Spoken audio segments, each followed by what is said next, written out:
Shh. And one. We're live. Hello, everybody. Welcome in. Thank you all so much for being here. This show is a fun little thing we like to call the Game Master's Library. I'm your host, Hannah. On this show, we discuss a whole bunch of different TTRPG systems. We share some hilarious horror stories from our tables, as well as success stories. And we offer some advice to our fellow GM friends. So today, we are on the quest for a collaborative story. This is what we're going to be talking about, specifically within the context of bringing together player-created backstories and the campaign plot, whether it's a homebrew campaign world and plot or a pre-written adventure and world. So with that, let's meet the GM panel. We'll start with Alec. Oh, wait. Alec's not here tonight. Alec, we love you, Alec. Looks like Alec's in chat. Thanks for tuning in to chat. Alec, Go check him out. Tales Archive. Alec plays. Yeah, Alec leads a bunch of awesome campaigns, mostly in the 5e setting. In his, I'm only here in spirit. He says in his homebrew world of Telesh. Wait, is that right?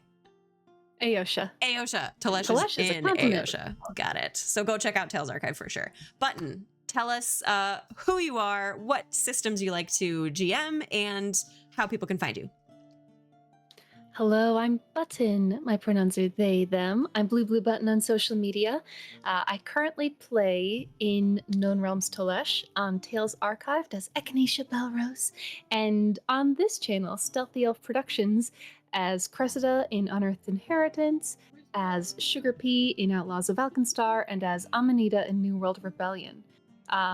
For my online GMing, you can find me primarily on the Welcome In's YouTube, where I run a number of one-shots, and then you can find a one-shot that I GM'd over on Tales Archived. It was Call of Cthulhu. David was in it. That was a good one. Yes, that's the last streamed game I've GM'd. My primary systems historically have been D&D and Pathfinder and Wanderhome. I'm looking to get deeper into Ryutama and Fabula Ultima. Awesome. Let us know in chat if you know some things about those platforms, those systems. Tell me things. David.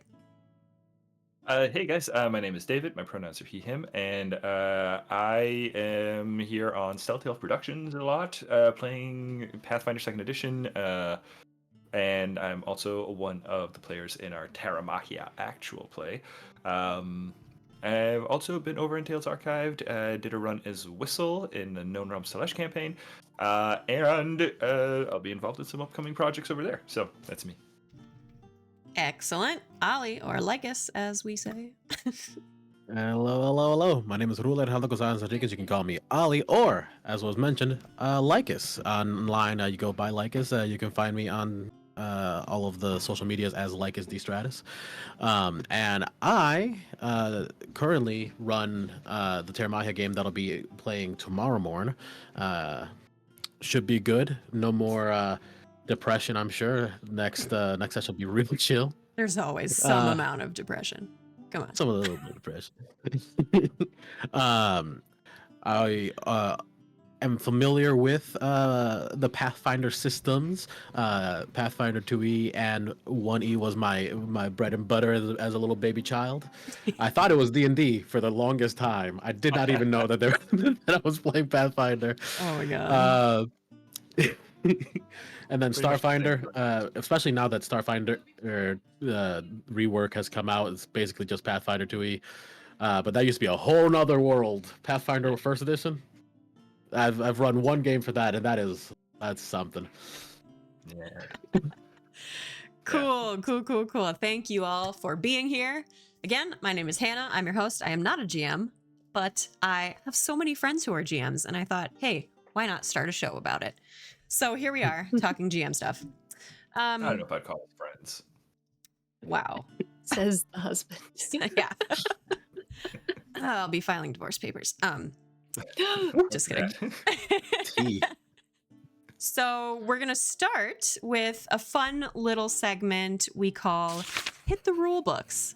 Now, this is typically kind of a comparison of different different TTRPG systems, which we will get into a little bit. But with this topic, I think it's going to be more interesting to just kind of chat about how you personally, as a GM, approach character backstories in collaboration with the plot that you have in mind for your campaign. So, so with that, would anybody like to start and just tell us like how you generally approach this? What do you ask for from your players? What is like the bare minimum that you want from them? What's like way too much? You know, just how do you do it? Anybody want to start us off? David? Oh no, that was a nose No, goes. no, Okay, no. it's That was you, a nose it's you, goes. Ollie. I'll go. Oh no. Off to a So, great start. No, whoa, I You're got good. You're this. good. You're there. don't lag. Stop lagging. Colin. Typically, when it comes to any sort of collaborative storytelling, is the first thing is for me is always to make sure that whoever I'm playing with, we have a set understanding of the rules. Like with not the rule books, but like the rules at the table. Like with David and Hannah and Button, like we've played a few times now. I think we all just kind of have a pretty good understanding of like our limits and our expectations and things. But like if you're playing with someone that you've played with maybe one other time, you gotta lay that shit down. Because sometimes you like to get a little raunchy. Sometimes you gotta like to get a little silly. You gotta know what's gonna make someone comfy and uncomfy. And that's like a pre-step. You got to do that ahead of time. Yeah, lines and veils first, all of Lines that and veils. jazz. Understand what the table will and will not broach. Yeah. Yeah. Exactly. Mhm. And then I typically just try to get I used to have like a whole thing for it, but it always came down to just two questions that mattered most for the character, two primary motivations. And as long as I knew those two motivations, I could figure out what to do for that character. And that came down to a want and a fear. Something your character desires and something your character wants to avoid or is trying to run away from. Makes sense. Like, yeah, it's simple that way. It doesn't have to get complicated, and it can be. They can expand on it as many ways they want to. But it'll keep it so that there's only a couple things you have to think about as the GM in terms of like, what do I present this character with? What options do they want? And it should be more or less easy enough to not like predict, but kind of, be pretty sure like, oh, this will push them in a direction at least. Like Sure. with Tara, with Jin, with his backstory, knowing kind of the general goals of like, oh geez, what was it, the main thing that we said that he was like chasing after? I would have to look into my notes. I think he's like kind of on a little bit of a redemption arc after running away from his family and Yeah, generally, not it's redemption, but for him specifically, it's like familial issues. Like it's wanting to feel like he wasn't a bad parent or bad whatever, and that knowing that basic thing is just what is he running away from? What is he fearful of? His own actions, his past, the results of those actions. What does he want? Redemption. He wants to make up for those things. So what did I do in the last episode? Showed him exactly what happens from a result of his actions of not being there. And it's a quick and dirty little way to to be able to pull whatever you need to improvise it on the spot. So that's my recommendation. Get two motivations, a fear and a want, and you should be able to work something in there. Cool. So you like to keep it pretty minimal, you would say, as far as like getting information from your players related to backstory stuff. I like, especially early on, I think I do. I like to keep it minimal because like the story hasn't started. I don't fucking know the story. Well, that was something I was going to ask is like, do you guys create the story or like get familiar with the story before asking for character backstories, or do you do it the other way around, or does it kind of happen all at the same time? I do a lot of reverse engineering. Okay. Um, Meaning get the characters first. yes, Got it. I like obviously if you have a homebrew world, the world is what it is. But that's where leaving a lot of gaps can be useful. Not every You don't have to create the history of an actual world. It doesn't have to be. It doesn't have to have the depth of a world like ours, and it can't. You'll never stop writing. Mm. So one of my favorite things to do, sort of alongside with Ollie, is figure out the thematic and tonal trajectory that the table wants to pursue, and then like get details like is I usually give players a questionnaire asking what trajectories they would be happy to explore with this character, what the character wants loosely, and then like if do they want a mystery attached to them. And like with a one shot that I will sort of create for them, I'll be like, just so you know, this is your goal. Like we don't have time. Right, right, We've got right. like 3 to 4 hours. Yeah. But with a campaign, you have a lot more freedom. Like, if a player character decides they have this goal, there's this place that has this thing and they want to get to it and they want to use it to do X. I'm like, that now exists. Like, and we Right. can meld that into the world. And yeah, I like to build character centric stories. I'm a Yeah. reader and I read for like the main characters are what make or break a story to me.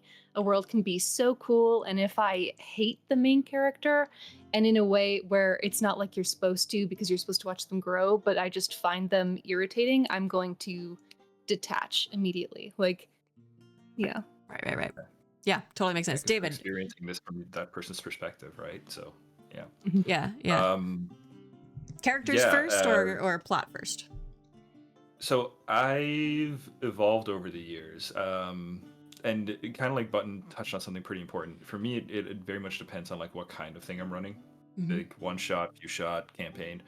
Um, but nowadays, what I do is, yeah, I don't even touch story crafting until I get characters.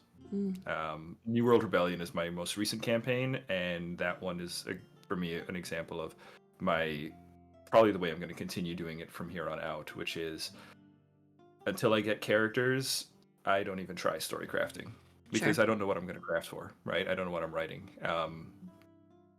And like in New World Rebellion, the antagonists for that campaign, the BBEGs, those come directly out of the character backstories. I didn't make them. I was provided them.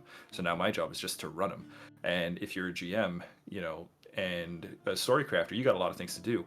Your job as a GM, there's a big difference between setting and story. The GM provides a setting, not necessarily the story. That's going to be provided to you by your character. So you can make your setting, like I can make the city, I can make, the way the world like does stuff, right?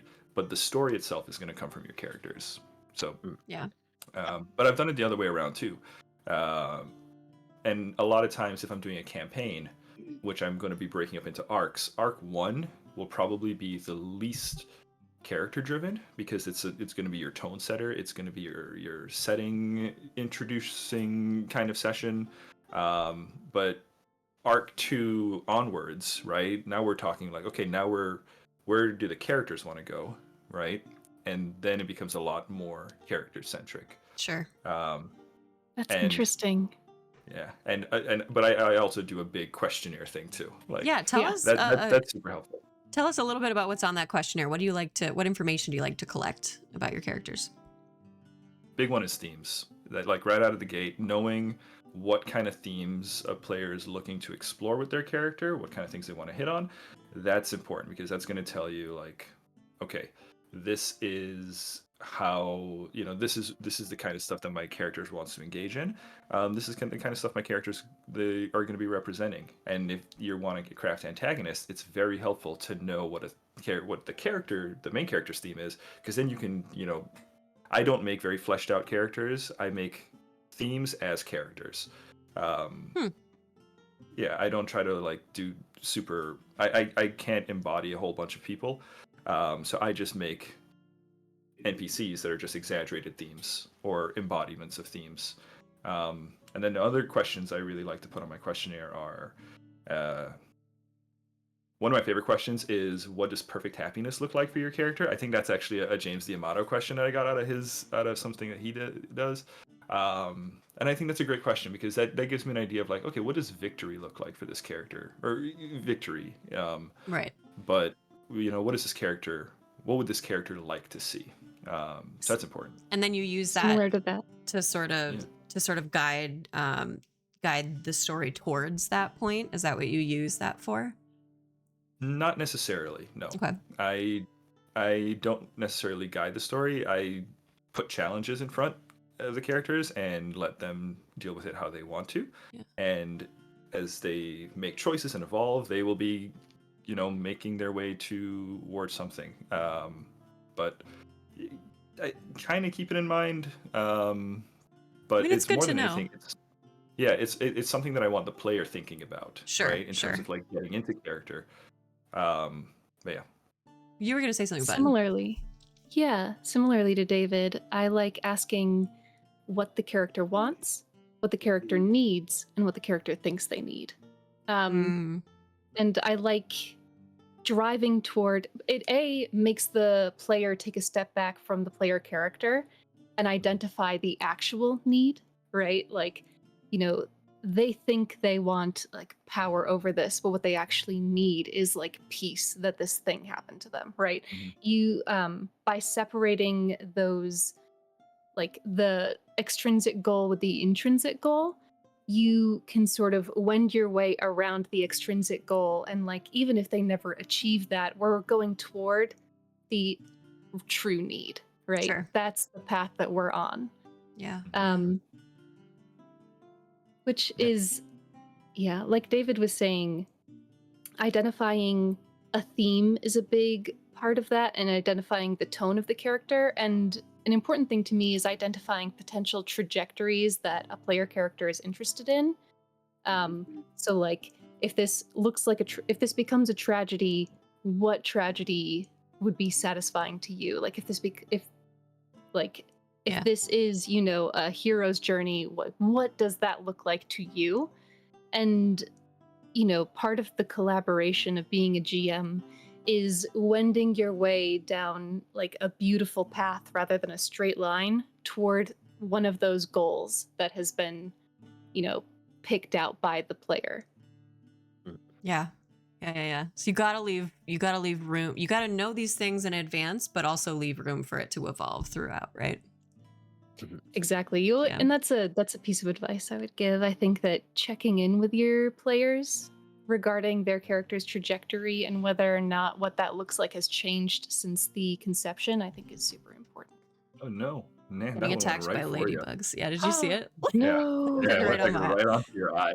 Just so everyone knows, there's a 1 million ladybugs in my basement. So I will be fighting them off throughout the show. It'll be super entertaining for all of you. You're welcome. Free protein. Yeah. Our dog does like to snack Yeah, on he them. helps, Like if but we're floating around, he'll like. So, geez, I was thinking there's a thing. So when it comes to like, I believe all of us are pretty in agreement that like, if you want to run a good game, you have to set the plot. You have to set the setting, and then leave a lot of space in the plot for the characters, because they're the ones that really drive all of that. But I want to offer a small tip for anyone who wants to be plot driven first. Like if you have a story you want to tell, I think there are still ways to do that as a GM. Yep. And it's a lot more involved. You have to definitely like build the character with your player. You have to. It's a lot more collaborative in that early stages than it is for most games. Like when we played a little like murder mystery game, like that was a plot game. That was about what was going on there. And you guys did whatever the hell you want to do, and that worked out perfectly, but the plot was happening regardless of what you were actually doing. Right. And the only way to make a plot first story work as a GM is to have your like 5-10 things that will happen no matter what, and just track more or less where the players are, and if they make their way into that mess, wonderful. If they don't, just make sure they know it happened. Yeah. That's my current approach with like all of you are players and outlaws of Alkenstar. But that's my current approach with Alkenstar because it's a story that's been written, right? Right. So there are events that are scripted to happen, and rather like we were talking a little bit before we got on here, you know, like yeah, that story's going to go off the rails at some point, right? But the way that's going to look is that those events that are scripted to happen will be happening, you know, and it's on it, the onus is on the characters to be in the right place at the right time at that point, right? Right. Yeah, I think the best way to think about it is don't write a story, write scenes, and Sure. Like you beats can or make scenes, those yeah. exactly. You can make those scenes appear almost anywhere, so you can rearrange your story puzzle in any order you need it to be, Right. and as long as those scenes appear, you more or less get your story across. Then that'll be the easiest way to do that, because otherwise you're going to be a little too forced, and that's what people actually talk about, being on railroads or whatever. I think people complain about that shit way too much personally. Like, I love a good railroad. Put me on a fucking train, literally. Let's Choo go. choo, bitch. Yeah. I like I'm here for the ride. I think Yeah. I think why people get upset with railroads is when they maybe you want your choices to matter, right? Yes. Player characters want to make a choice and they want the choice to dictate in some way, shape, or form what happens. And I think that a lot of people have the experience that they make a choice and it is overwritten, that yes Right. and isn't upheld. And, part of being a GM is understanding the ways in which you can maneuver a story so that the choices characters make matter and the world outside of them exists. Yes. Yes. Yes. Love it. I don't know if this makes sense, but I feel like yes and is obviously the ideal that we all use as improv, because this is all improv bullshit. This is what we're all doing, is just improving. But there's also, I feel like there's a secondary set of that, which is yes, but also That's called Also no valid. but. It's called no but. That's called no but. That is No a but. thing. Yeah. Because like there's definitely ways in which like there is, no matter who you are or who you're playing with, I feel like some exceptions may be valid here, but typically as soon as people start getting together, having a good time, tomfoolery will ensue. And people will forget, oh, this is a thing that my character would do, and go, guys, I have an idea. This would be a great idea. It's like, okay, let's rein in your baser instincts. That's something too, as a GM, one of my favorite things to do in response to someone putting forth a plan like that is to let them start enacting it and then like give them a chance to roll, like be it an intelligence check in like D&D, be it like a sense motive on themselves in Pathfinder 2e, and lay out A, the consequences for what they're about to do, B, the inconsistency that you as a GM note, and ask them to explain it, which is not to say that they can't do the thing, but make it make sense. Yeah, That's a great way to approach it. Yeah, make it make sense. It's a great way. Yeah. That's a great segue to a question I wanted to ask you all, is discussing briefly like different systems. Are there any TTRPG game systems that are particularly conducive to this type of collaborative storytelling?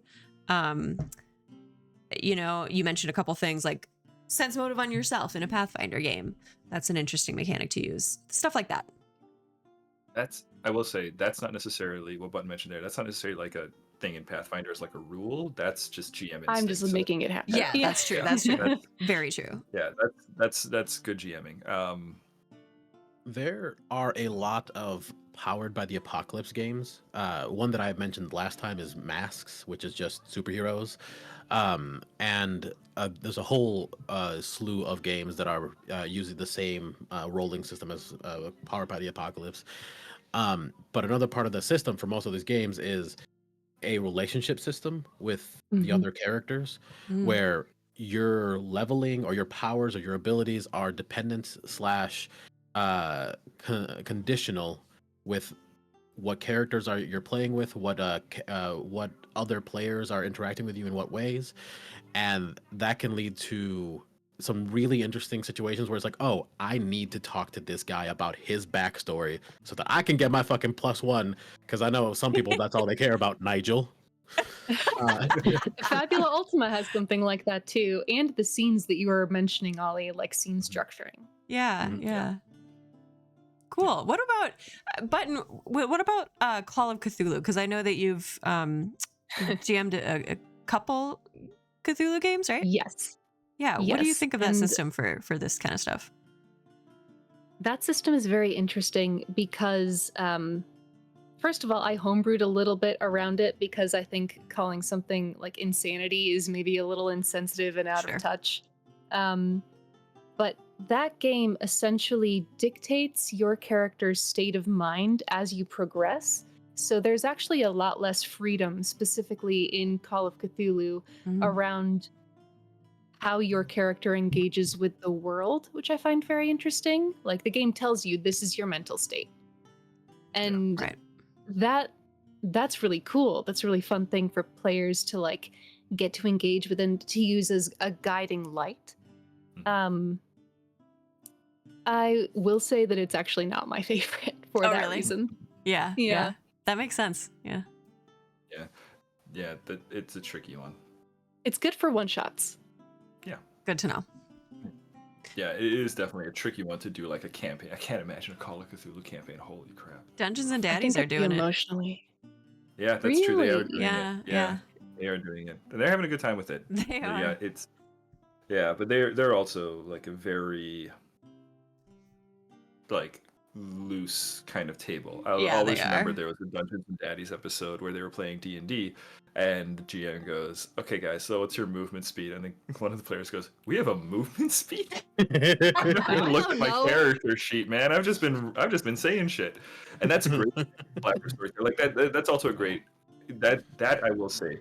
Dungeons and Daddies is an example of like very good collaborative storytelling. Everybody's got the same kind of vibe, and I think Yeah. that's one thing that you really want to hit on too, is kind of meet the energy, right, Mhm.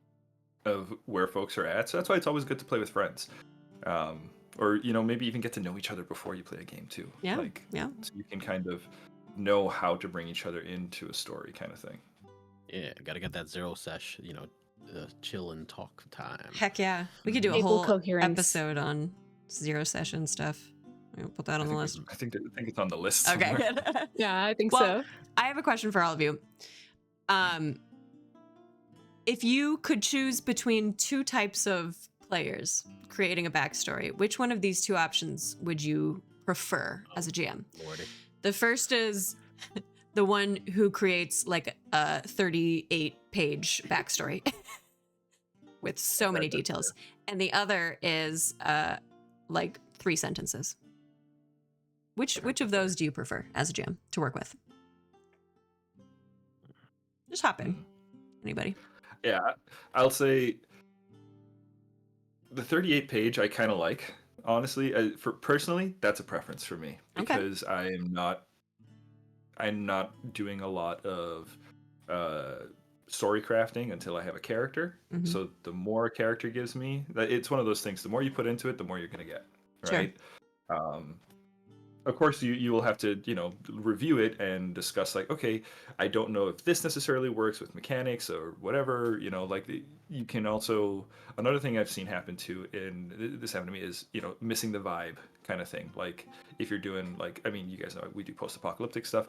I've had people present characters that are like, well, I just don't know if that fits like a post-apocalyptic setting. I'm down to say that that's probably what the character was like before the apocalypse. Right. Post-apocalypse, we've got to think about how that shifts. Like how does that evolve with the setting? So that's where you'd kind of, again, communication, right?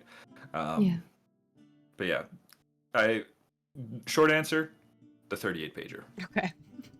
What about you, Button? I am on it. So the thing that matters most to me is that a player is engaged. So if someone gives me a 3-sentence backstory, I'm going to ask them follow-up questions, and by the time we're done, it will be a several-page backstory. My instinct is also the lengthy backstory. Yeah. I really like having a notion of where the character has come from.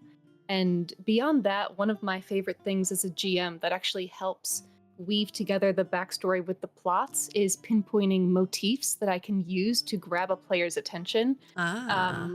Like, you know, David has a game where, like, if you see like the prow of a ship, the figurehead is a dragon, that's gonna catch your interest. Like, I know, like, if you see a motif or like heraldry of a hand reaching toward a star, I know I can grab you in with these certain things. A bronze feather, there are things that I can trigger and mention, and I know that I can grab a player just by mentioning it. And having that 38-page backstory gives me a lot to work with. Yeah. As like, hey, you, this is yours. Like, pay Yeah. attention. What about you, Ollie? I'm curious to hear your answer on this. I'm torn, honestly, because the 38 pager, like, one, it's extremely convenient, like they said, to be able to look at everything, be like, okay, that's a story beat, I'll pull that in later, stuff like that. But I feel like someone who is that type of person, which I think we all tend to be on occasion, we've all, We're all made kinda our one storytellers. character that we go like, Yeah. But I feel like that person also is more likely to have a real, like, vision of what they want to happen to their character, Mhm. rather than, going with the rest of the plot. Because, like, I feel like there might be more issues with, like, interacting with the other players. And Yeah. the 38 pager concerns me just because that tends to be the kind of player, not always, who wants to be a main character. Oh yeah, main story I don't. energy. I get Or what you're main saying. main Yeah, character there's, like, energy. they've written out their story already, and they're not looking to play it, Yeah. as much, or they are looking to play it, but they want to play it the way that they've written it. Exactly. So, like, I I'm a get little, that. iffy on it, but I definitely would prefer someone who's more like, oh, what about this and this and this? Who's Yeah. more invested. So, like, unless those 3 sentences are banger sentences, I'm probably gonna go with the long, one. Yeah. Even if I'm a bit trepidatious about it. I'll give you guys this. I'll tell you there's a character, there's a trope or a character type that I will personally caution players with, and I'd love to hear you guys' opinion on it. How do you guys feel about amnesiac characters, like player Ooh. characters? Because these are characters that almost have, like, no Sus. backstory, right? So then you're leaving the GM, you're giving GM, like, almost full discretion, right? But I'm super curious because I know. So I don't know if I would tackle it. Yeah, I don't know if I would tackle it as a GM. I don't know if a player wanted to do it, I'd embrace it. Wait, for didn't sure, you didn't right? like isn't this Lycus de Stratus? Lycus is also an amnesiac, but up to a point. Lycus has, like, a good 14 years of history. Oh, okay. That or That's like right. that That's his, right. yeah, Yeah. before stuff happened. Yeah. But then there's Edenor, right? No, Edinor's not amnesiac. He just lies. He's a liar. You hear Interesting. that, Edinor? Yeah. Maybe I have some things to learn about Edenor. No, Edinor pretty much remembers everything, I'm pretty sure. Or no, I see what you mean. Yeah, did he fall from the sky? That event, that was like, that specific event is hard for him to remember because he was beat up so bad. I see. But pretty much the rest of his backstory and stuff, he knows just fine. Okay, sorry. Button. The feedback I would give is that Alec did a tremendous job with this, and I think that player GM trust is super important for something like that. I went full in. I actually wrote, even though I played an amnesiac, I wrote, and if you watch the session 0, you'll see this, a page introducing Echinacea coming to consciousness.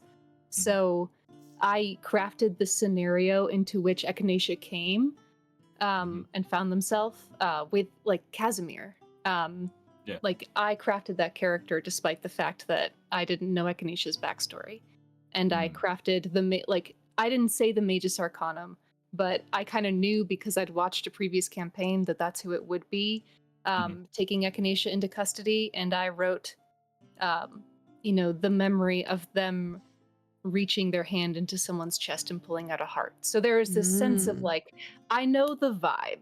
And Alec and I talked for a while about, again, the themes and the tone that I wanted to explore with Echinaccia. And like I made a big old Pinterest board that he used for inspiration. And it's very funny now going back and I'm like, oh, that's Thandoril, that's Lorien. Like these things that he crafted. There's Aedwulf. But we were intensely collaborative. So, in a way, despite the fact that I wrote probably the least for Echinaccia, I worked more with the GM than I have for a lot of other campaigns. And that's what I would recommend to a GM. Like, make sure that you have a sense if a player is playing an amnesiac, that you have gotten from them, this is, what I want to explore with this character. Like, I want these surprises. I want to dive into your world. Or, like, this is the tone of the surprise I might like to discover. And, like, we also talked about how we might go about, Echinaccia recovering memories. And, like, we worked very hard to make sure that it would happen in drips and drabs and not all at once, right? So there are a lot of things to consider as a GM. And I think the biggest thing is communication. Talk to the player who wants to be an amnesiac. A lot. Talk to them a lot. I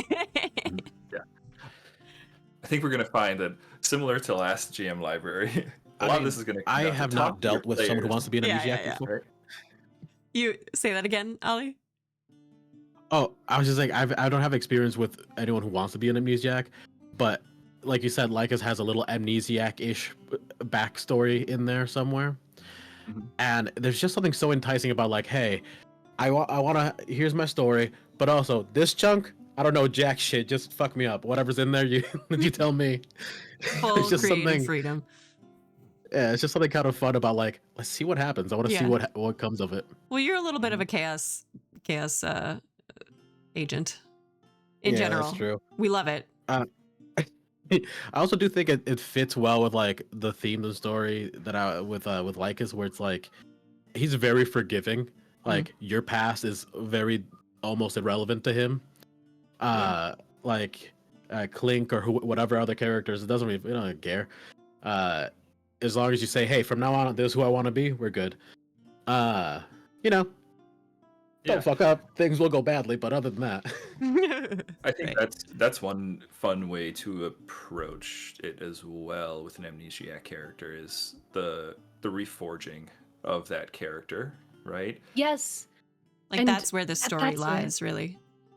Yeah, exactly. It's a way to not play an adolescent, but still have what the character is going through be formative. Yes.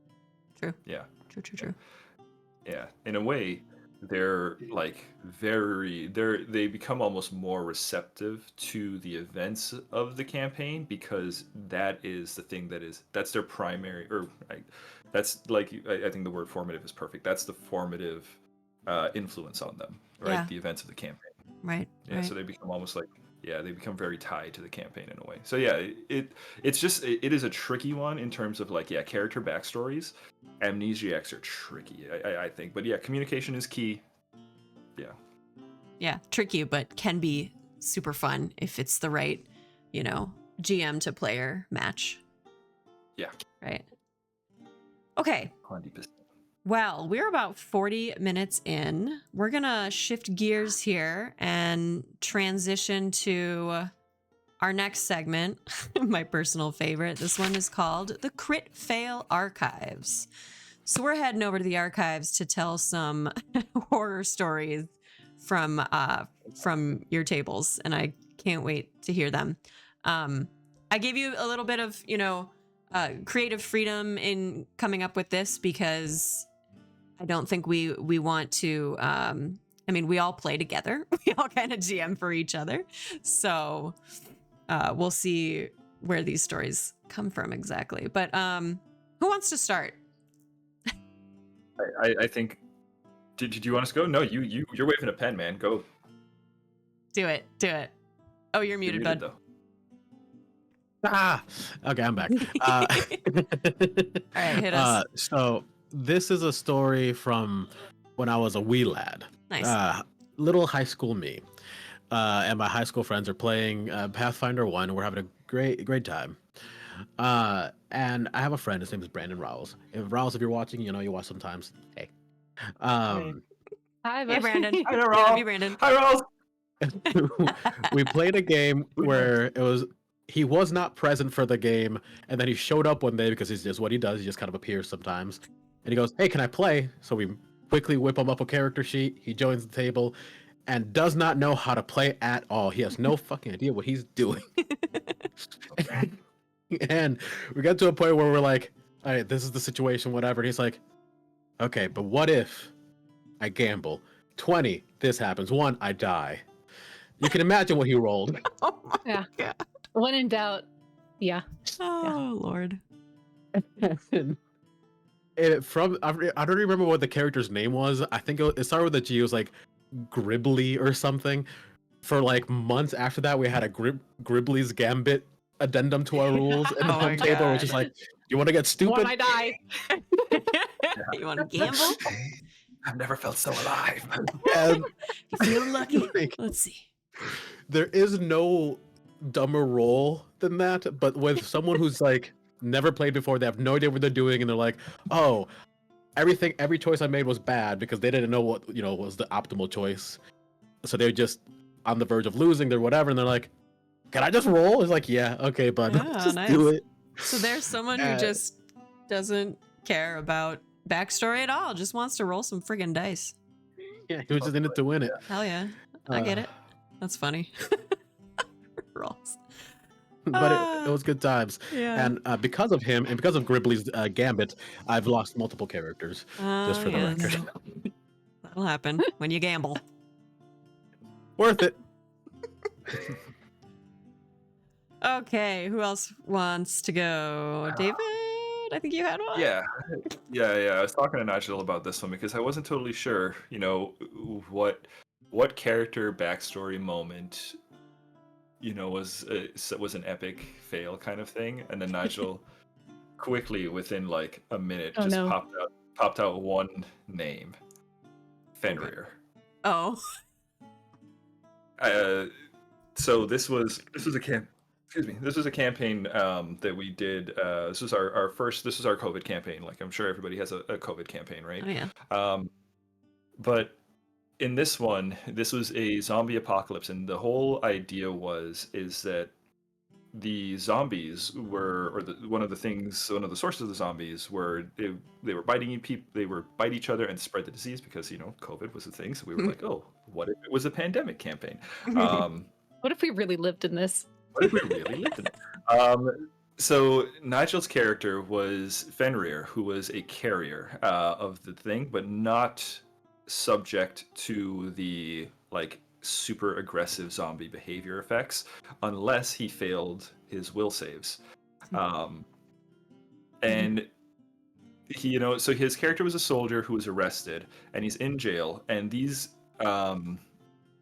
guards are harassing his character one day, and in the process of harassing him, he's getting hurt and stuff, and we said, all right, well, now you're bloodied, so let's get the save. And he rolled a natural 1, and we said, okay, so you are enraged and you don't remember what happens, right? The following, now time skip to the following morning, a few hours later, and the city is under lockdown because now the contagion is loose. Nigel's character did manage to bite the guards, and that was how the zombie plague hit the city. So that was probably Fenrir. that was probably one of the most influential nat ones that How's that a we've fail ever had. though? Yeah, I know. Right, that's the thing. It was a critical fail. Right. Yeah, I know. We were all pretty pleased with how everything turned out You know, It's I had this whole thing about like, oh, they're gonna, come through the sewers, or there's gonna be like a weakness in the defenses of the city walls or something that somebody was infected and slipped through. No, Nigel's nope. character handled it for us. He just nat one Session on his one. save. No, Guys, yeah, I didn't take it literally. The crit fail archives. I thought really hard about where I critically failed as a GM No, that's with someone's valid. backstory. Oh That's a no. Oh, good one no. too. I want to hear it. Yeah. I was running a fairy tale themed campaign. It was 3.5, D&D 3.5. Okay. And I had everyone pick a fairy tale character that they were going to play. And we used the game. It was incredibly fun, but this is something that looking back, I'm like, ooh, wish I'd done that differently. We were exploring the themes of the fairy tales and sort of rewriting them as we went. And Patrick played Robin Hood. Atticus played Sleeping Beauty. And then someone in the game played the Potato Witch, and it was a beloved fairy tale that they had grown up with. And in hindsight, I would have said no, because rewriting a story that only you know is not super. It didn't end up being incredibly collaborative because like the intentional Mhm. inversions that we were crafting with like Robin Hood and Sleeping Beauty and Grumpy the dwarf, those were all stories that the other players really understood and could like help navigate. The Potato Witch, no one knew what her deal was, and they just kind Yeah. of it's a lot that's harder tricky. to weave narrative Oh my because God. of the lack of familiarity. So that was a crit fail on my part. That's funny. So wait, so what is the Potato Witch? Give us like the cliff notes. I just It's- Googled and I'm not finding anything, so. It wasn't even the person who was playing the character, who's since passed, rest their soul, they gave me like to look over the book, which was this little like illustrated book, but I didn't keep it because it was very precious to them. Mm. So I don't remember. It wasn't Grimm, it wasn't Lang, but it was like Okay. an old German fairy tale. Yeah, I was gonna say it sounds like some old European kind of something. Get in the Yeah. comments if you know about the Potato Witch. Tell us about the Potato Yeah, Witch. help me find the Potato Witch. Yeah. The quest for the Potato Witch. Yeah, it's That's funny. that's tough. Actually, kind of quick dip back to the character questionnaire thing. Yeah. We were talking about him. One of my favorite questions, and that hydrate posture. Sure. Cheers. Thanks, Alec. Hydrate, Jake. Is the in my character questionnaires thing. I like to include, what does your character need or want from the other characters? I love Because that that one. helps you. Yeah, it helps you like really link to your party members, Mhm. right? But that's stuff that can be tricky to do until you've actually playing, and that's one of those things that'll evolve and change as you play. But it's good to think about like, okay, why am I with this party? Yeah. Mhm. And it's not What- something what you is- can what is the benefit of necessarily. these people? Yeah, exactly. You can't always answer that right away, right? So Mhm. sometimes you're not sure how to answer that until you've played 5-6 sessions with these characters and start to understand them. But I always love answering that question as a player in your campaigns, David, because it really gets me thinking about my relationship to the other kind of parts of the story web. So I love that one. Can I say actually a great answer here? This isn't a crit fail, but this is a player collaborative thing where, okay, guys, these aren't confidential documents, right? Like you guys don't mind if Nah. No. Okay. Yeah. Okay. So, I had a player answer I think I know one what of you're gonna these with, what does your character need or want from the other characters? And the answer was to stop trusting every damn NPC that comes along the way. I think I know who wrote that one. Yeah, you probably know who wrote that one. No, that was Max. Oh, Max. Yeah. Max wrote Oh. something like, to stop trusting everybody and to be a little bit more cautious when meeting NPCs. That's wild coming from Max. Oh, I know. what? I was like, It's like that's not exactly what I was going for with the answer to that question, but I get why you interpreted it that way. That's And it hysterical. is still kind of valuable information about About Edenor, his character. right? Yeah. In some way. Well, and to your What do you point, mean? David, like there are variations on that question too that can be Yeah. really helpful for crafting not only why the character's with the party, but who the character is, right? Like, why can't your Mhm. character do this on their own? Why Yes. does the character need to work with a party? Like, that, you Yes. know, you can wheedle and tool that question out to get a better sense of who the character is and what shortcomings they have. Because it can be Mm. tough for people to be like, this is my character's shortcoming. They're like, Yeah. no, that's my perfect blorbo. What do you Yeah, mean? exactly. Yeah, this is my hero. We have no flaws. I think it's really This is helpful Captain too for America. characters like Nigel was playing. I think was it also Fenrir at the New World Rebellion? Yeah, he brought back Fenrir. Yeah, Fenrir's well, we having a were talking redemption about arc. that. Me and him were talking about Fenrir for a minute, where he was just like Fenrir's supposed to be a loner, you know, that archetype of character, right? No. And you know, the difficulty with that is like, why the hell does a loner want to be involved in Mhm. anything? For if you want to make a good loner, you have to put those questions at the forefront. It's I true. genuinely, for any characterization, I did a little like character exercise a while ago. At least I'm calling it a character exercise, where I wrote basically journal entries as Lycus for Oh hell yeah. a thing for David. I don't know if that ever came up, but like that was fun. Yeah. Yeah. That should, Journaling well, that should be like a character I assignment. I don't kind think of we love found that. it yet. Mhm. Yeah, I wrote it because I think the other players were like on an old ship of mine in the other game, Yes. and like Oh, yeah. it was in there somewhere. You guys could have found it. Yeah. And so I actually wrote them all out. And going through that, like I've made myself cry a little bit. I was like, oh yeah, that's why he loved them, and that's why he's alone, and that's why he's gonna Aw. stay alone.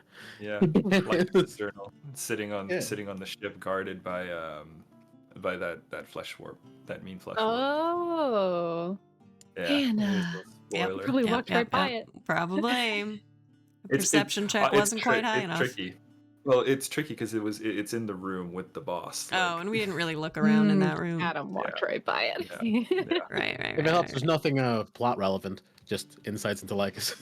Oh, Yeah. well, we should share it at some point as a Oh, for sure. special content. That's fun. Well, but you get hang on. You or gotta maybe find we'll it. still find it. Yeah, that's true. Yeah, that's on you guys. But yeah, no, that is a really great exercise, and I think like sorry, Hannah. No, go ahead. Please. One thing that we started doing, like it kind of started a little bit as a gag, but it's been something I've really enjoyed is the character perspective recaps. Like those are a lot Yeah, of fun. I those have really been like, fun. yeah, those like kind of seeing a character's take on a character's perspective on events it's really interesting, right? Getting to really get in the head of a character. Yeah, Especially when you have yeah. Well, especially for in games like I'll take Sansi for example. The Sansi table isn't super big on roleplay, so we don't spend a lot of time, you know, digging into how they approach stuff, right? We do a lot of like jumping right into action. So this gives us an opportunity to think of like to see, you know, like for example, Luna's case files with the Unmemorables. You know, Luna's systematic approach to how she's viewing this case with the Unmemorables. Lycus's captain's log, for example. Him, yeah, another beetle attacking you. Yeah, but yeah, I think that's a fun way to approach it too. Like, if you guys want like GMs, if you want a cheap trick, right? Have your players write the recaps from their character's perspective. It's a lot of fun. That's been a lot of fun, yeah. Yeah, having writing exercises in general too is so like such a good tool for keeping people grounded in who their character is, and I think can be really useful. You don't want to assign homework, right? But like Yeah. if someone is like, "Ooh, I'm going to write a letter." Like I know literally Lou, Angie, and I all do this in Known Realms where we all write our characters letters. Mhm. Which is especially fun right now because Lou and I are writing Yeah. each other letters. Cute. But like that's such a great tool for maintaining character headspace and differentiating above table knowledge with character knowledge and perspective. Yeah. And really useful tool and really cool memorabilia for when a campaign is over to go back into. Yeah. Similarly, Oh, true. David, our pre-campaign RP, is crawling its way in Unearthed Inheritance into the narrative now, and having that backlog to look back on and then incorporate is also a really useful collaborative tool where it's like we know what's happening here, and a little bit of it is a mystery to the audience, but it's clear that the character knows what's happening, and so the mystery being for the audience instead of the player is it's one of my favorite things when that true author to author collaboration. Yeah. It gives. I think it also gives the players the feeling of controlling the story a little bit too, right? Because it's very easy as players to kind of fall back and be like, well, okay, the GM's, this is the GM story kind of thing. You're driving. Exactly. That's a great way to think about it. And the way one thing. I'll save it because this is going to be my final tip. So I'll. Yeah, we will do GM hot tips. But before we do that, we're gonna play a fun little game of tabletop trivia. It's gonna be awesome. Okay. So at this point, please make sure you can type your answers or write your answers down somewhere. You don't need to share them with me. You just will need to probably write them down to remember your answers. Here's how this is going to go. I'm going to ask you a trivia question. You are all going to give me your answers. The person with the highest score here is going to get a little leg up on our next segment, which is another little mini game. So we will start. Where is my trivia? Here it is. Okay, so this week's question is really fun. I think it is. It's there's more than one right answer. So I'm going to ask you guys to give me your answers, and I will accept a variety of answers. Potentially, you might even come up with something that I don't have on my list, which will be great. So this week's trivia question is, what are the 5 C's of storytelling? The 5 C's of storytelling. Take your time. I'll give you about 30 seconds. Okay. So again, there's a lot of correct answers. There may or may not be wrong answers, but whoever gets the most will get. It's not a race, right? It's not a race, but we're only gonna give you another 30 to 45 seconds. So while you're doing that, let's take a second to thank our sponsors. Oh wait, we don't have any sponsors. Does anyone want to sponsor us? Feel free to reach out. Were we joking about sponsoring us a couple sessions ago? I don't know. We'd love to have sponsors, though. Anybody want to sponsor us? Reach out. stealthylproductions@gmail.com. We'd love to hear from you. We'd love to collaborate, right? We're all collaborative storytellers. About 20 I have 4 that I think are legitimate possible answers, Okay. and I couldn't think of a 5th. Okay, So, well, you got 15 I've more got seconds. 3. Okay. I got 3 that are legit and 2 that are going to be like, oh, let's throw this out and see how it lands. I can't wait. All right, 10 more seconds. 9, 8, Uh, 7, 6, Oh, webcam, 5, don't do this to me. 4, 3, 3, 2, 2, 1. Time's up. Oh, you guys know what type of pen. Okay, I'm just gonna go left to right here. This is alphabetical. So Button, you're gonna be first. What did you come up with? The 5 C's. Characterization, craft, conflict, consequence, cycles. Oh, Damn, those are good ones. those are good ones. Those are I'm gonna really take good all ones. those. A few of them I didn't have on my list, but that's wonderful. You get 5 points. Nice work, Button. 5 points. David. Ollie, I think we're I'm not losing this getting. one. I'm not getting off on it. Yeah. Well, let's see. Let's Okay. see. I went with collaboration, Yep. care, continuity, cautionary tale, and cats. Hey, It was The a most C word that important. came to mind. Okay. Each story should have a cat or two, or a clouder, whatever you feel like. That's another C word. As- Clouder, cats. As much as I love Collaborative cats, clouder. I'm not Collaborative gonna cat take. clouders. I'm not gonna take cats as one of the 5 C's, but I will give you 4 points. Those are good ones. Oh, thanks. Okay, Ali, you're up. So I went with character, Mhm. conflict, Mhm. communication, as in Mhm. characters and whatnot, comedy because that's important to me. Aw. And I, like David, could not think of another C word that was actually part of storytelling, so I went with cock. Oh. always important to have 1 or 2 of those. Honor the cock. Every story has a point. I'm not gonna give you 1 for cock. Sorry. Yeah, that's fair. Sorry, that's not fair. sorry. The cats didn't get one. Cock's I- definitely not I- getting one. I love comedy, but I don't think I'm gonna give you a point for that just because it's not necessary for like any good story. But I love that you love comedy. So, Lycus, you get 3 points. Nice job. With that, Thank you. Button is our winner. Hey, snaps for Button. So this is how this is gonna work. You're gonna get a little leg up on our next segment. So let me tell you what it is, and then we'll hop into it. This is gonna be a little mini game. This segment is called Roll for Chaos. So I'm gonna need you guys to have your D20s ready. First thing we're gonna do is roll initiative to decide the order of the game. So let's do that One's first, not going first. and then nope. It's a different little bonus in this type of game. So while you're doing that, I will explain the rules. The game, I'm just gonna call it yes and. Okay. This is a fun. But I'm just like, This is a fun little exercise. What we're gonna do is create a story together. Okay.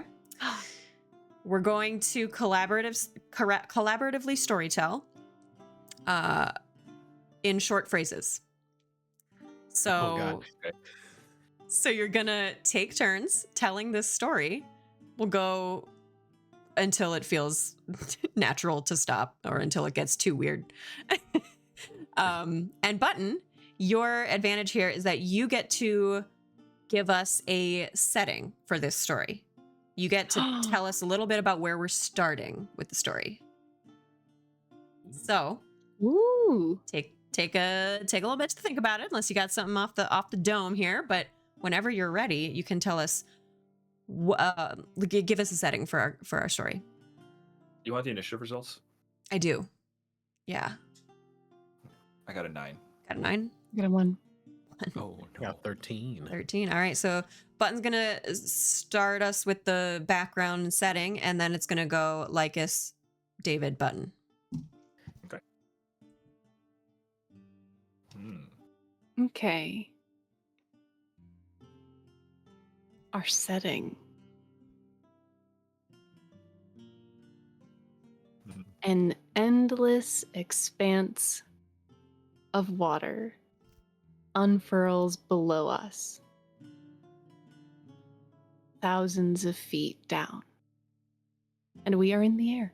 Ooh. Okay. Okay, Lycus, give us so you can do like little bits. It doesn't have to be one word, or it doesn't have to be a full sentence. You can just give us little phrases. 3 to 5 words. Okay, sure.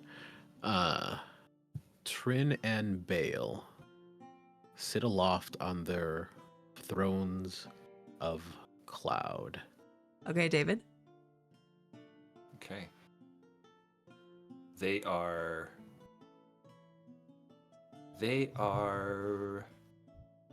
cloud people, cloud giants, on a journey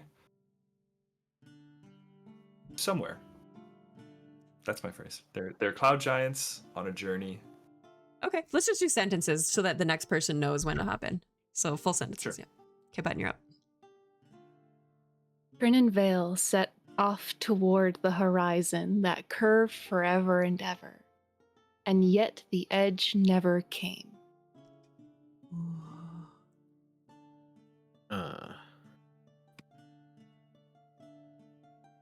Lost in the expanse,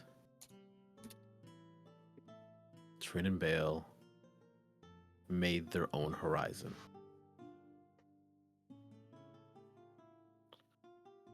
That's all I got. Good luck.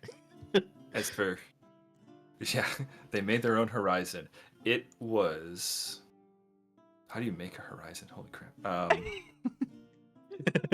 Yes, and David. I know. They did it by weaving together the light that was peeking. They captured the light peeking over the edge of the horizon. And that was the first thing that they used to create their own horizon. They stole it from the current horizon. But the light of the sun of that horizon was not enough, and so Trin and Vale looked upward toward the stars.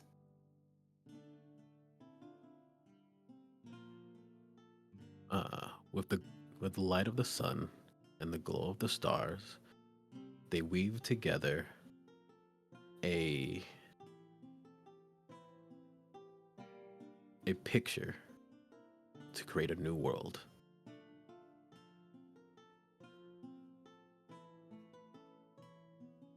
And in this picture, in this new world that they created,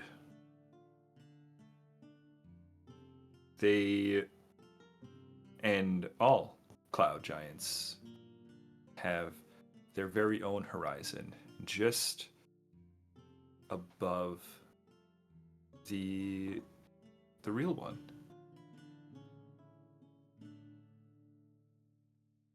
I feel like I'm not helpful. Sorry, button. No, and in this tapestry made of light, this horizon beyond the night, Trin and Vale did begin to climb on a thread-like winding vine. Ooh, we're rhyming. I had to. Now everybody has to rhyme. The precedent has been set. Well, that's gonna be No. that's just on I'm just kidding, I'm just unruly. I give it a try. Let's go a few more I'm rounds. with you, button. Give us a conflict. Yeah, we need something to.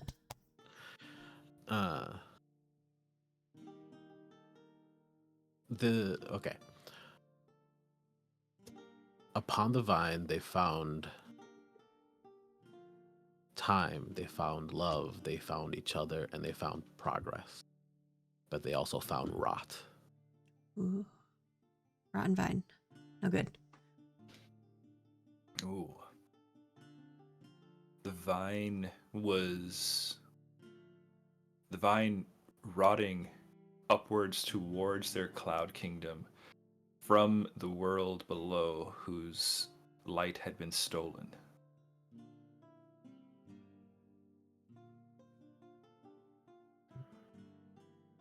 That's my contribution. It's not much. I think the source of it is coming up from the world below, though.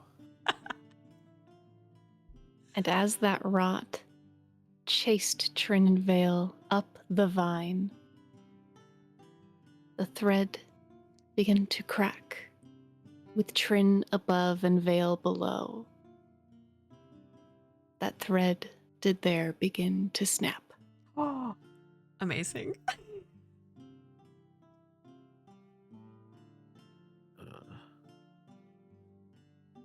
The two apart. The two fell, alone, apart from each other for the first time ever. Existing alone, unlike any other entity. They wept, and the oceans grew.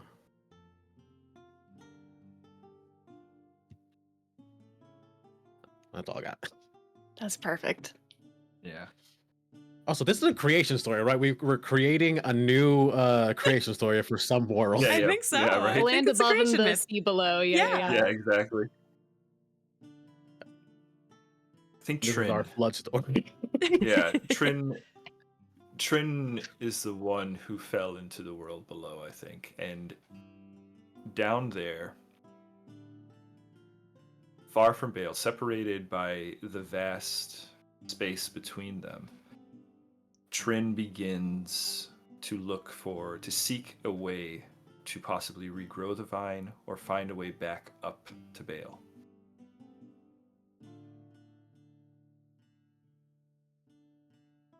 And in the land of thread and light, Vale took the thread and tapestry wove a better Trin, a Trin they like.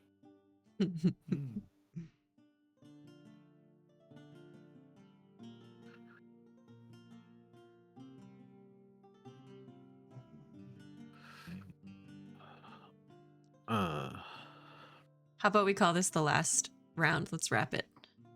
sounds good. Uh,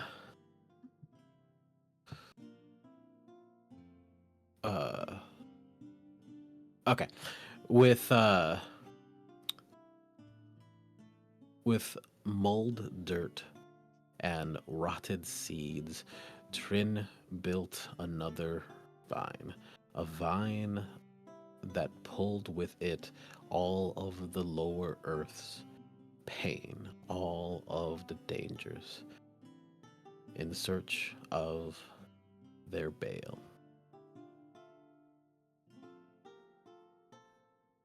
I think to find these seeds in this earth, Trin didn't just fall into the seas below, but swam down into deep, dark depths to find this.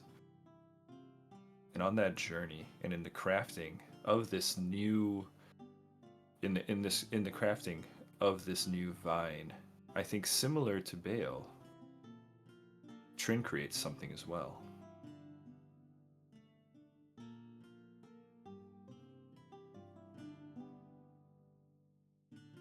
Trin creates an open door through which the reeling waters pour.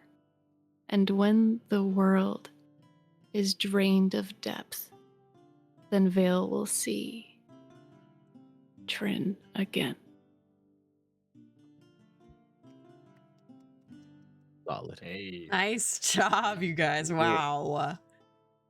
You got real And with talk The about it. doors where we get all our water. Incredible. That got sad. I'm trying to Yeah. imagine now, like, okay, so the setting that this comes from, the atmosphere or the clouds is a light with it's like bright all the time. And the only place to find like darkness and shelter and like the only place where anything nocturnal can thrive is in the depths of the ocean, but the oceans are draining. And like this world where I think the light is, deadly. I think that it is bright to such a degree that if you are beneath it for too long, you perish. And so that which is life-giving, that darkness is dwindling. And as it dwindles, the heroes have to solve that. Yeah. They have to They've find a gotta- way to make it livable, habitable, to survive. Yeah. Do I smell a one shot, few shot coming out One of shots this are the story? hardest thing to Ah. GM. I Yeah. think. I'm story, guys. I was envisioning it like legitimately like a creation story, like Yeah. like how like this story of the two characters, seeing infinite emptiness and turning it into possibility, and then that possibility rotting on the vine literally, and leading to like the destruction of resource, the taking of what they need to create back to their original status, or to go back to what they lost. It feels very like classic tragedy, classic literature in that way. Yeah. David? I think one of the things that's particularly tragic here is there was Bale created a better Trin. So who's to say that Bale wasn't the one who cut the vine in the first place? Oh, I'm- betrayal. yeah. The story never got to Trin coming back. You guys are And so they're funny. already funny. in that place. I was like Well, envisioning and like this. No, please continue. Please continue. GM brain, I'm like, okay, so that like vine doesn't come out of nowhere. There is an actual thing where sometimes that light peels down in threads and like maybe people ascend with them. Ooh. So, you know, the like storycrafter in me is like there is actually a second world in that light with like completely Yeah. different entities. And every once in a while, for one reason or another, someone will get got. And like that has been made into a narrative, made explained by a society. And I'm sure that the folks in that space have a completely different reasoning and understanding of it. It's one of my favorite things with crafting creation myths, like several of them for the same place, is having the perspectives craft something completely different. Yeah. Oh, you guys are so That's awesome. I literally thought this was just gonna be like a stupid, goofy, like, oh yeah, then we poop on the ship or something. You took it so much more seriously. I Sure. love it. I love it so much. Once or twice. Also, I have a question for you two.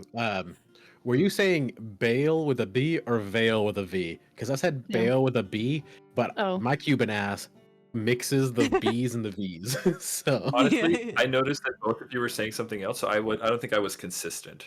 Yeah, I think I That's heard my both bad. from I'm you. sorry. Fail.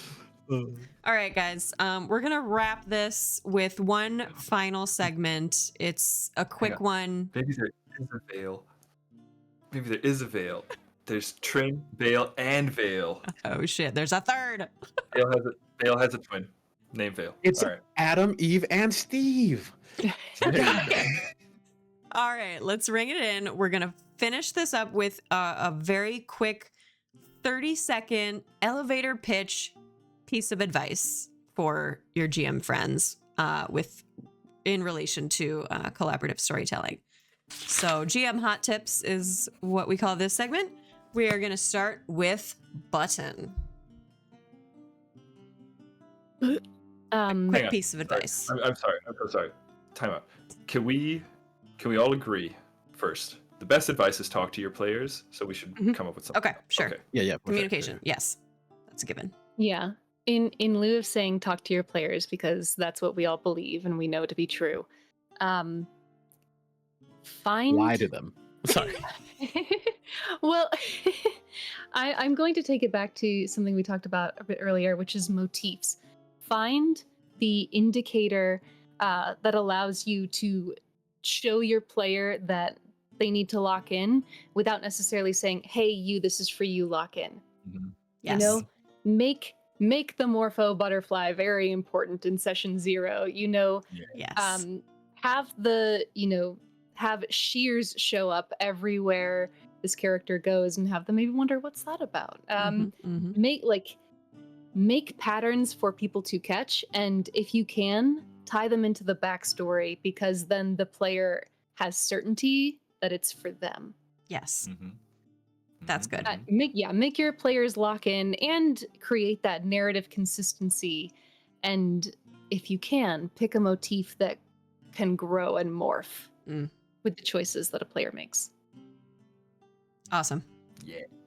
Thank you, Button. That was really good. David, you got to follow that. Oh, I had a good one. I don't remember what it is now, and I'm thinking of Cloud Giants and world creation. Boy, I had one that I was saving for this. I should have written it down. Ollie, you got one? Yeah, let Buy Ollie some go. time? I'll see if I can. I do got one. So, as someone who is doing everything from scratch all the time because I hate myself, you know what you can do to really help limit how much work you actually have to do?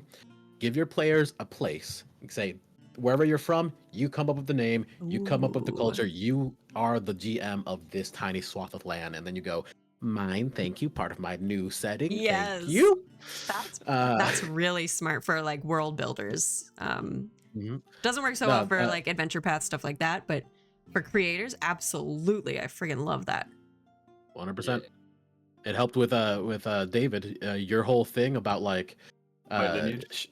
of your lineage, Shin's whole background of like the Civil War and the thing that has spawned an entire thing in my setting of like, oh, people with like high magic, they're not that many, and they're not appreciated in a certain way, and this conflict Yeah. between high magic and high tech, and yeah, it's a Yeah. whole thing now because of you. Awesome. Leads to Yay. cool stuff. Yeah. Awesome.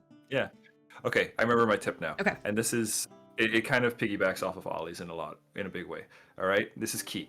GMs and world builders. When you invite players into your world, it is not your world anymore. It is Yeah. their world. It is our world. It Mm. stops being your world. You cannot think of it as this is mine and these people are playing in it. No, this is our world, and leave them the agency and the space to create with you. That's how you keep them invested. Beautiful. I Beautiful. love that. Nice 100%. job, you guys. Incredible. Well, with that, we're going to call this one a wrap. Let's go back and do some outros. I will start for Alec. Definitely go follow Alec, all his amazing projects over on Tales Archived. It's a beautiful channel with so many, just rich stories and lots of great content. So go check out Alec on Tales Archived. Button, you're up. I'm Button. My pronouns are they, them. I'm Blue Button on social media. You can find me over on Tales Archived in the fairy tale campaign, Known Realms Tolesh. It's beautiful and I love it. And I'm not going to be there for a few sessions, so I'm excited to get to be a viewer and watch whatever they get up to. You can also find me here in Unearthed Inheritance, the post-apocalyptic campaign, New World Rebellion, also that. And then in Outlaws of Alkenstar, my first streamed module. That's it. David. Hey guys, my name is David. My pronouns are he, him, and you can catch me mostly here on Stealthy Elf Productions, playing a lot of Pathfinder 2nd Edition, but also playing some Terra Mahia, including tomorrow. So come check us out for that. And I'm also over at Tales Archived on occasion, and I will be a face there in some upcoming projects, just on the event horizon. Several faces. Several faces, that's true. Ali. All right, that leaves me. You can find me anywhere on the internet as Lycus D Stratus, but specifically I've been on Blue Sky lately, where you'll see plenty of things that I draw. And you'll catch me here tomorrow as I GM for Terra Mahia, where the Spelunkers are finally on the fourth stage of loss and acceptance. Oh no. Oh, is that where And, we are? Damn. I don't think you guys knew that. That's my bad. I was gonna say, I don't think that. Spoiler. Rewind the tape. David, you forgot I Put it in said that. post. David won't know anything. Yeah, don't worry. David knows. David don't know shit. Yeah, I have a logical like -1 or some shit, so don't worry. So we're there. We're at wherever that is, and it should be a good time. Otherwise, catch me here on Saturdays on other than today, where I play Lycus, and I don't know. We'll have a lot of stuff coming up on this channel that we're doing. So give us a follow, whatever the hell website. I think on YouTube and on Twitch we're at about 150 Yeah, we followers crossed on both. 150 actually. on both. So let's get to 200. Woo! Yeah. Yeah. Yeah. Yes, thank you, Lycus. Yeah, please tune in tomorrow morning, 10 a.m. CST, April 20th. That's how we're celebrating Easter, apparently. We're It's celebrating gonna 420 apparently. yeah, apparently we're celebrating a lot of things. I'm Hannah. I've been your host, not a GM, but I do a lot of characters here on Stealthy Elf Productions, something over on Tales Archived every now and then. And yeah, just check out all of our stuff. If you like what you see, we would love to have your support with a follow, a subscription, a like, a comment, anything. Just hit us up, engage with us if you like what you're what you're seeing. Okay, that's all, everyone. Thanks so much for watching. Tune in tomorrow morning and every Saturday night, 6 p.m. CST, right here on Stealthy Elf. Bye. Goodbye.